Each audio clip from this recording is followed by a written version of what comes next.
രാജശ്രീ വെങ്കിട്ടരമണൻ 130 വാക്ക് English short and speed ഡിക്റ്റേഷനാണ് വായിക്കുന്നത്. 43ാമത്തെ സ്പീഡാണ് വായിക്കുന്നത്. കഴിഞ്ഞതെല്ലാം നിങ്ങളെല്ലാവരും നല്ലോണം പ്രാക്ടീസ് ചെയ്യുന്നുണ്ട് വിചാരിക്കുന്നു. ലൈക്ക് ചെയ്യുക, കമൻറ്റ്സ് ചെയ്യുക, ഓക്കെ. സബ്സ്ക്രൈബ് ചെയ്യാത്തവർ ചെയ്യുക. Mr. President and members of the association, I am happy to be here today to preside over the annual general meeting of the Indian Road and Transport Development Association. Transport infrastructure is prerequisite for any developing country and more so for India with its vast unexploited resources and teeming millions. I am keenly observing the great work being done by the association towards the development of this economy, which is important our nation building since many years now. I congratulate the association for its positive role in the history of our country's road and transport problems. I hope you will agree with me when I see that when we compare India with the road transportation, we find that we are indeed far behind. The channel roads, the highways, the great toll roads, the feat of easy alignment prevailing in those countries make us wonder whether these achievements are possible here.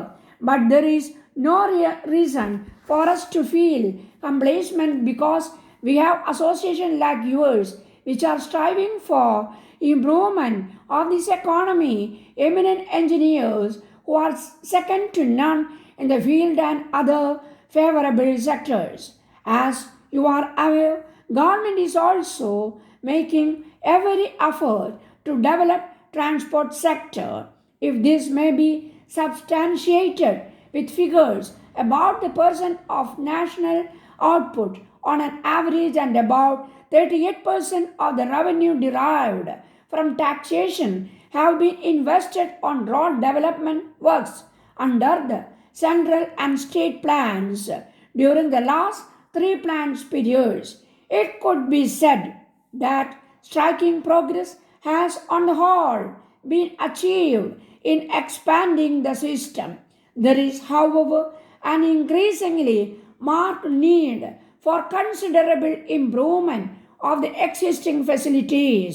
Often we hear criticisms that the conditions of the highways is one of the major impediments to the growth of road transport industry. There have been criticisms that the national highways, which though limited in mileage, cater for the major portion of the traffic using the road system of the country. It has also been said that there are many gaps in the shape of missing links and missing bridges in the system. State highways and district roads are poorer than national highways, etc. These things would greatly developing the existing system to proper standards without any further delay if the investment is already made to yield good return.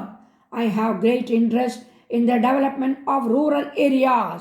History of development of roads in all countries would indicate that in contrast to a relatively modest growth of the road transport services continues to grow tremendously, and it has been accepted that in the case of India, the demand will continue to rise steeply.